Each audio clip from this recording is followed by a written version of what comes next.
Hello everybody and welcome to another fabulous webinar presented to you by CTC.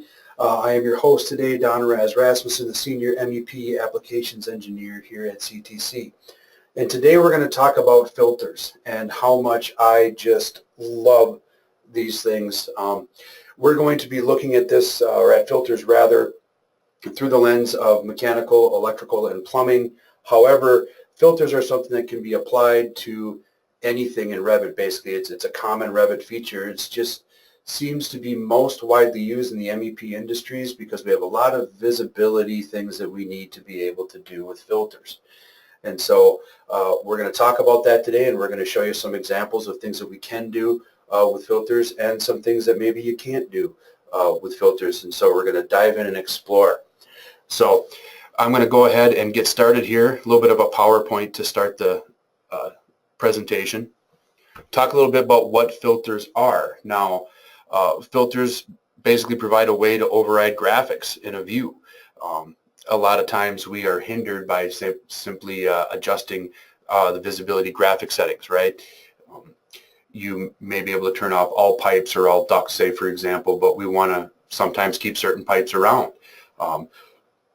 Dealing with the visibility graphics, visibility graphics controls on an HVAC plant, say for example, we would want to be able to see the hydronic piping for the mechanical stuff, but we wouldn't want to see all the plumbing piping that's available. So filters give us this ability to do that. They also give us the ability to write rules and have this work consistently if we keep our standards in place and we keep doing things the way that we're supposed to be doing as designers.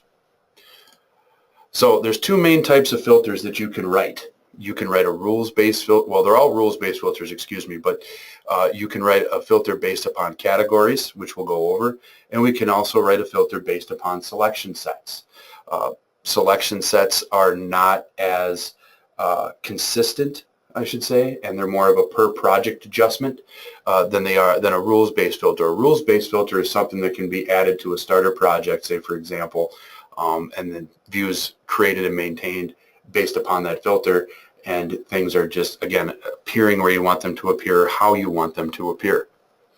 So if we move on from the types of filters, we'll get into some things that we need to remember about creating filters and writing filters. Filter rules, when we write them, they're applied in descending order. So the one at the top overrides the second one, overrides the third one, and so on. This is applied to the rules, but if we look down towards the bottom, it's also applied to how the filters are set for the view. The one filter that's applied to the top is going to override any filter below it. And so it's important to keep that in mind if you're looking at the same set of data to filter in different ways. A lot of times we can pop in a couple parameters in there and make our lives a little bit easier. Once a filter is created, it has to be applied to a view. Making the filter is just step one. Step two is actually applying it to the view and overriding the graphics that you want that filter to drive. Filters can be added to view templates, okay, in case anybody was curious. The filters, like I said, can be applied to view templates, and they also can be overridden in the view visibility graphics and on the view templates.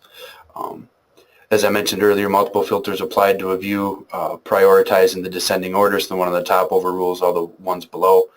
And when we're talking about creating filters specifically for pipe, it's most useful to base them upon the system type. Now, in my data set, I'm going to have some bad ones that are based on system classification in my mind, and some good ones that are based on system type.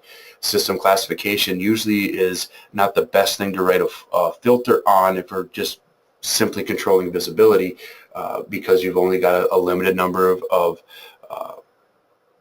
system classifications inside of Revit, and it's going to limit your ability to write some filters for that. So let's go ahead and hop out of here and get into Revit really quick. We're going to talk a little bit about filters, and I'll show you some workarounds here. Now, what we have here is a very common plumbing view and a very common issue that we all have to deal with in Revit, right? Here we have a first floor plumbing view, and the sanitary sewer and the vent the vent for this floor and the sanitary sewer for the floor above are showing in this plan. And we want to clean this up. And so, like I said, this is a very common issue that we run into. And so, first thing I'm going to do here is go ahead and look at what filters I have available for me. And for that, I'll go to my View tab, and I'll look at the filters. Here I can see the list of predefined filters. So here's the filters as they've been created, the categories that they've been assigned to. Okay, you can also check the hide unchecked categories so you can see exactly what everything's applied to very quickly. But you can see that this one is based upon system classification. And like I just mentioned, if we base this one on system classification, we may run into some problems because we can't create system classes and we can't delete system classes. So we're kind of stuck with what we're given out of the box. If we look at some other ones like sanitary here, for example, this sanitary one is based upon the system type. It's set to equals, and then the value is sanitary. Just a quick note, guys, whenever we set this to equals, it has to be verbatim, keystroke by keystroke, down here under the option for setting what it's actually going to equal. Okay. Now, you may notice too that if I go to system classification, I get this contains option. Okay.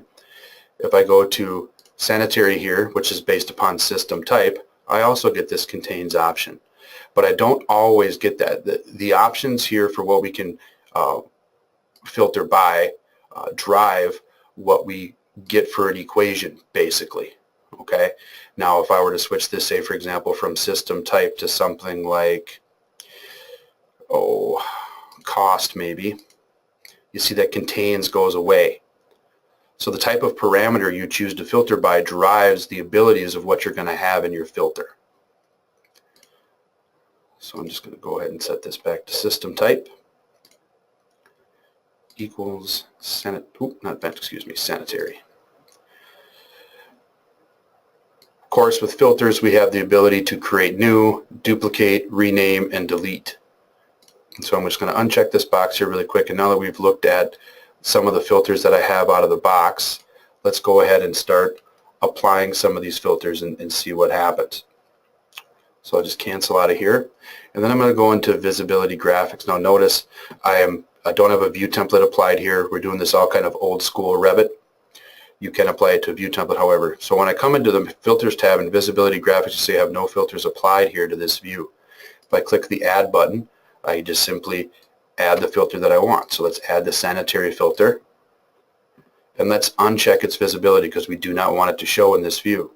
And while we're in here, just for the sake of time, let's go ahead and add the vent as well. And I'll uncheck that. And I'll click OK. And you'll see the sanitary and vent pipe disappear, and all we're left is the domestic hot, domestic cold, and the recirc. This is a very basic way to use filters, just simply controlling the visibility on and off. And like I mentioned earlier, these can be pre-applied to a template, pre-applied to a view, so that as you're designing, if you're assigning the right system types, things are appearing and disappearing the way you like. Now, when filters are applied to a view, this is what I mean by descending order. This sanitary filter will override this vent filter. And so if they're looking at similar parameters at the filter level, you may run into some complications here with things working or not working. If we look here to the right, however, we've got some overrides that we can do. So the filters are a little more powerful than just the ability to override some things. So let's say, for example, I'll turn these, actually let's not do that. Let's turn these guys off and let's add another filter here. So I'm going to add a filter, and I'm going to add this filter for, let's do it for domestic cold water. And in domestic cold water, I'm going to go ahead and put an override in here for my line weight to be maybe smaller, my color to be something different. Let's just go, let's not go with yellow, it's tough to see. Let's go here, and let's add a different pattern. You can also override patterns, and you can override transparency as well. For this one, I'll just go ahead and knock the transparency down to something like 70% or so, and then click OK to apply that. You see that filter goes in, changes the color, changes the line weight. I go to thin lines here, it shows off a little bit more. So filters can also control your graphics in the view. But filters can do a little bit more. I'm going to go ahead and just go back to my visibility graphics and take that filter off for now. And we'll talk a little bit about some of the things that we're doing here at CTC with filters that we're recommending to some clients. Now, filters, like I've just kind of showed you guys, are extremely powerful. They're kind of like the last line of visibility control. But we have some common issues inside of MEP specifically that we can get around by the use of filters. And one of those is phasing.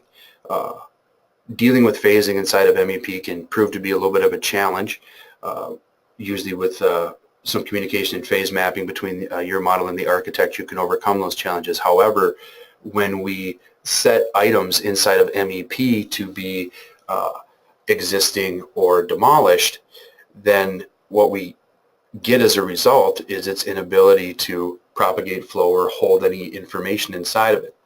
And so the way that I've been dealing with this here at CTC, like I said, I've been recommending this to clients, is by the use of filters. Now, it's not 100% perfect, but I feel it's a little bit better than what we currently have available to us from Revit, and I'll show you what I mean. So I have gone in, at least I think I didn't erase this, and created a project parameter. Now this could be a project parameter, it could be a shared parameter, that part doesn't really matter. But if I look at this demo parameter I've made, I'm going to go to my modify tab, and I've created this demo parameter. It's a yes/no parameter. I've grouped it under the other grouping, and I've applied it to all these different categories. So if I check this, excuse me, I've applied this to air terminals, mechanical equipment, all the pipe, and all the duct. Okay. What I'm going to do at this point here is also create another one. So I'm going to add a parameter here, and I'm going to call this existing. It's going to be a yes/no parameter. It's going to be grouped under other, and it's going to be instance. And I'm going to apply this one to just duct and pipe for now. So duct accessories, fittings, insulation, lining, and ducts, as well as coming down here to the pipe. So accessories, fittings, pipes, and insulation. And I'm going to click OK. And OK here. So now all my pipes and all my duct, basically, we have a specific parameter in there that's marking for existing or demo. And here I can scroll down to the bottom, and you can see here they exist under the other category.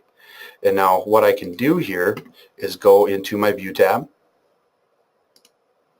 And I already wrote a filter for the demo, but so I'm going to write a new filter. So I'll click New here, and I'm going to call this Existing. And that existing, again, is going to be applied to the same categories as the parameter I already wrote. So accessories, fittings, insulation, linings, and ducts. Come down here to pipes, accessories, fittings, insulation, and pipes. And we're going to filter here based upon the existing equals yes. Okay? And I'm going to click OK here. Then I'm going to go to my visibility and graphics. I'm going to go into my filters tab, and I'm going to add these filters to this specific view. And so here I've got my existing I'm going to add, and I'm going to add my demo.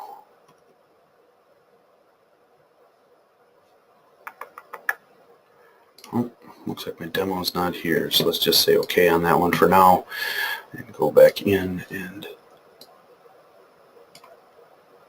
I must have erased my demo filter. I apologize there, guys. Let me create this one here again really quick. Demo filter. We're going to apply this to accessories, fittings, insulation, linings, ducts, fittings, pipe insulation, and pipes. And we're going to say this contains demo, and it equals yes, and click OK. And I'll go back into visibility graphics and apply that filter to this view. Okay. Notice I have them both checked for visibility because I want to see them, but I've got some overrides here that I want to use. And so for demo, say for example, I'm going to set this override this line weight. Maybe I'll take that down to a 1. I'll change the color to a grayscale, and I will not override the pattern. We'll keep the pattern as defined by the system type. But then I'll come into my patterns, and I'll say maybe this is going to be red, and I will use the diagonal up small hatch.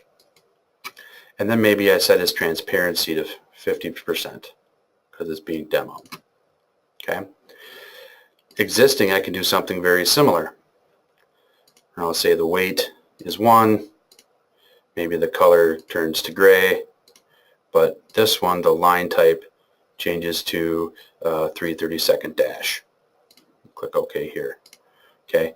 So now I have set my I've added my parameters, I've created my filters, I've added my filters to the view, and I've set the graphic overrides for those specific filters. If I click OK here, now those filters have been applied to my view, and if I take a specific section of pipe here, say for example I scroll down to other, and I uncheck demo, and I uncheck existing, now I'm going to turn existing back on, and you can see how that filter has changed this. Okay, but of course when I look at this pipe, it's still the same pipe, it's still connected, I can still move it around, and other pipes follow in suit. It's still 100% connected to the system. If we were to use phasing, we wouldn't be able to do that, right? The first thing that would happen with phasing is it would pop up and it would say, hey, you can't do this when everything's connected. Of course, if I take this same pipe and I do the opposite with it, and of course going to demo, you can see that my lines appear here in my hatch. Okay, and of course it's still connected to the system entirely. What happens if we apply the same thing to ductwork? So I'll come here to say my mechanical drawing where I've got some ductwork here. And now this ductwork, of course, if I click on it and I scroll down, has all the same parameters. I'm going to go ahead and uncheck those right now. I'm going to go back into my visibility graphics. I'm going to add the filters to this view. And so I'll add demo, and I'll add existing. Now my demo, again, I got to set up my graphic overrides here. And so I'm going to take this down to a 1. It's going to be gray. And sometimes with ductwork, I'll even change the line style, just so it really jumps off the page. I'll keep my pattern the same though.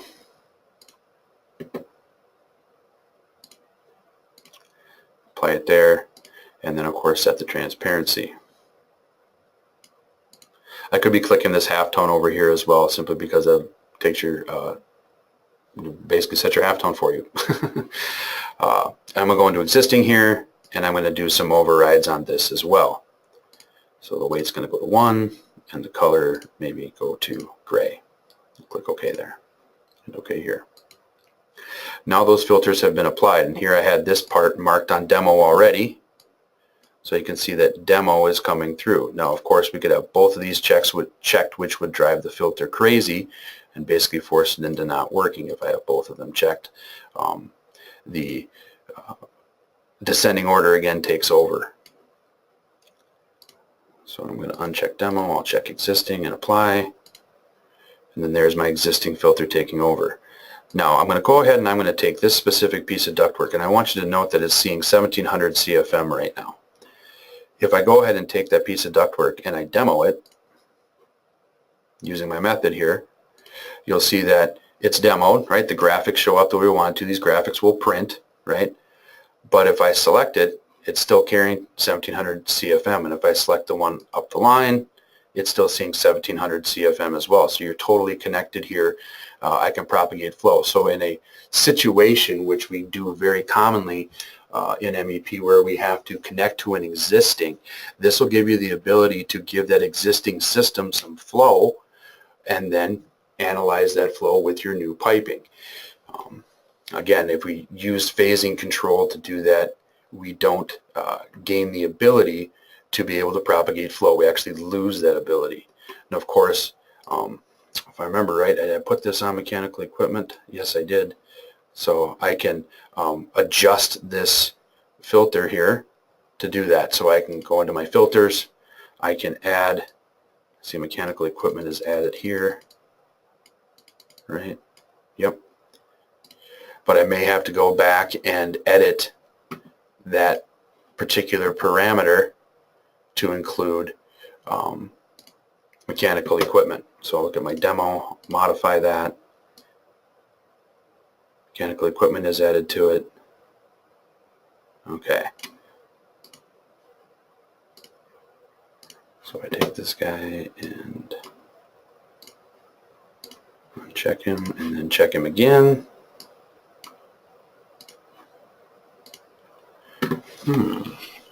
Well, that should be working, and I would have to obviously explore this filter to figure out exactly what's going on, but filter can be applied to any category inside of Revit: plumbing fixtures, mechanical equipment, ductwork, piping, although it seems to be most useful for us in ducts and pipe in terms of controlling visibility.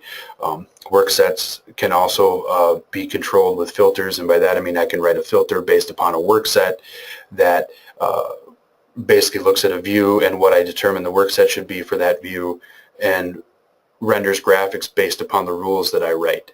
And that's a very useful way to do that.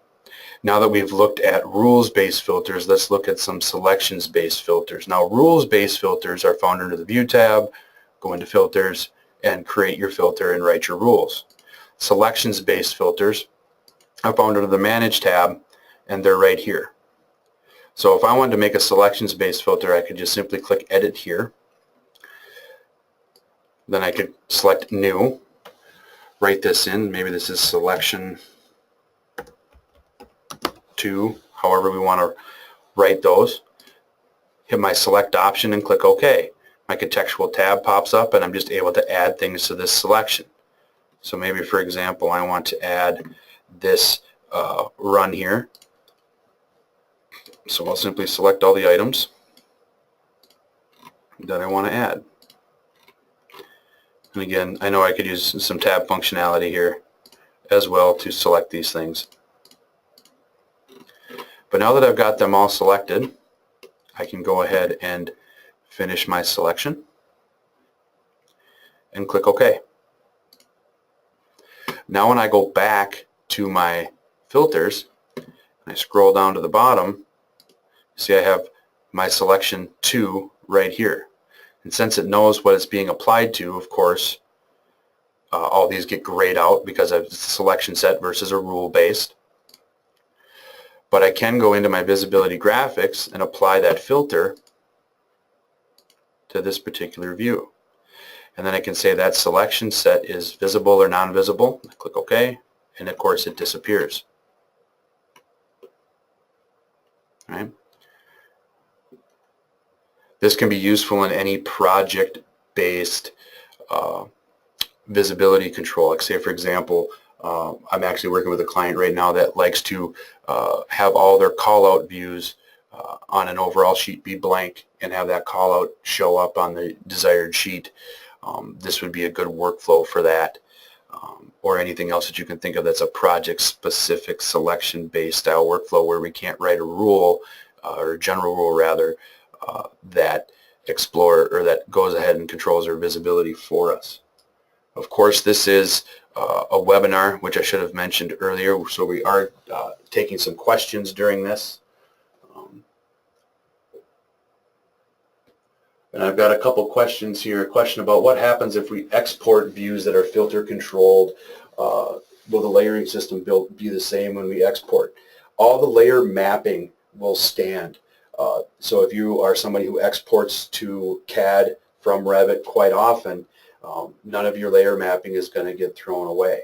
Most of the time, depending upon your export settings, I should say, the exports in Revit to CAD or Revit to Navisworks, say for example, are mainly driven by graphics. So if you see it, it gets exported. So the filter will help you export cleaner views out to CAD.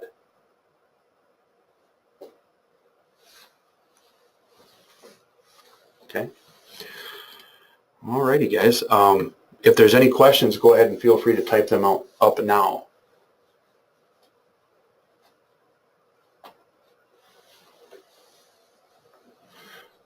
And thank you, Mr. Bryson, for the information upon the mechanical equipment filter. I do appreciate that. You guys are the best viewers, best audience out there ever for webinars, because you find all the boo-boos we make and point them out to us, which I do appreciate, because, well, of course, I'm not perfect. I make boo-boos all the time.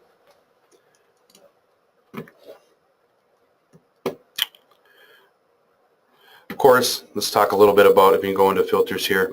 When we talked about descending order of control for the rules, here they are.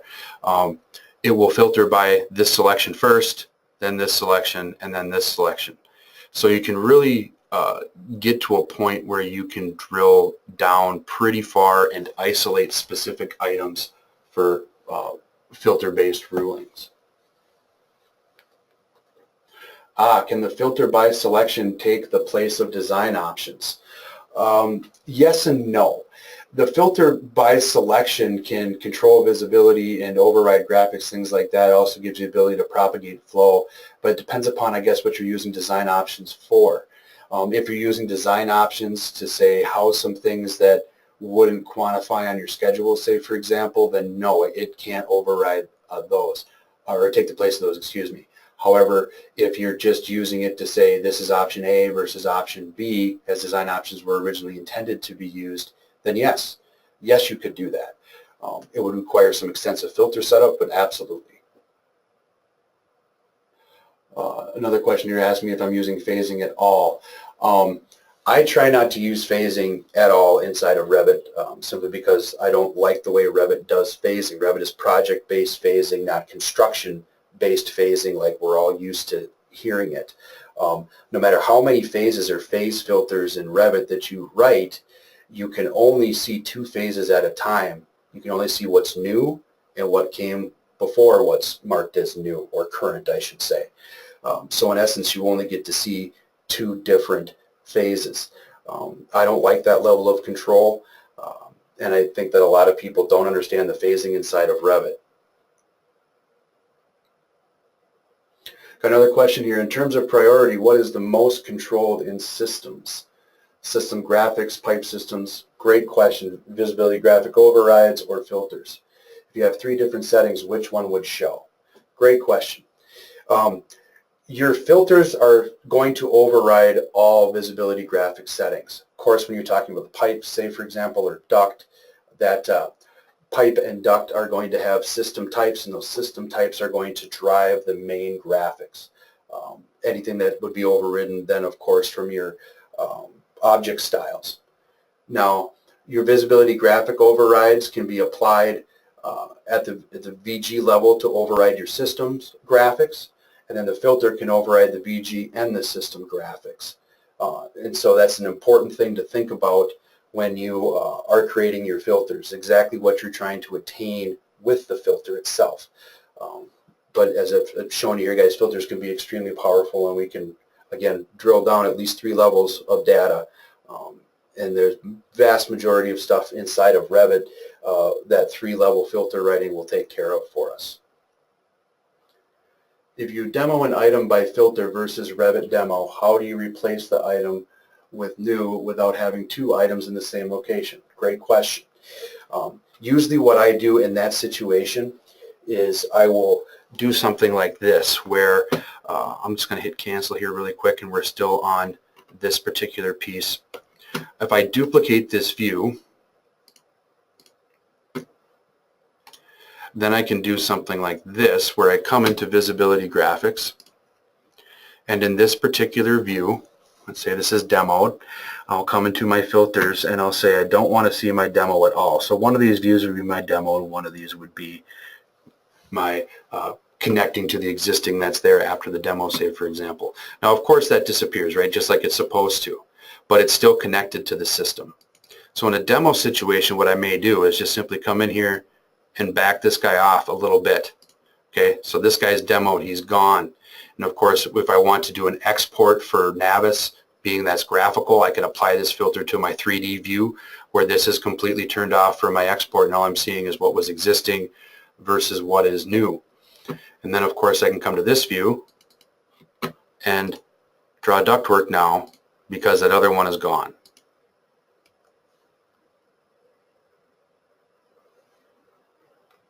I hope that was an answer to the question. All right, guys, last little round of questions here. We got a couple minutes left. Got another one coming in. Is there any way to have filter that is an OR filter system A or system B? Filters are basically yes, no's. There would be a way to, if you could figure out a way to write the filter 3 sets of rules to do an OR, but not a traditional OR like we're used to writing for, say, families. If this, then that, if this or this. You can write filters that are on and then some filters that are not. And so what happens is you wind up creating lots of filters, and it can be a little bit confusing because you have so many. But once those filters are, say, for example, kind of sorted out and applied to views, and if they're rules-based filters and you have good design discipline, then things will just work the way that you wanted them to, and that's kind of the point behind writing the rules base. And I got a question here about the flow when connecting this piece of ductwork here. Now, this piece of ductwork should be reading through from this piece of ductwork here. I can see that that elbow is giving me a little bit of fit as far as flow goes. We didn't lose the flow in this method, right? I simply disconnected this one that was here. So we're still maintaining the flow as it's coming from this direction. And Dan, I hope that answered your question.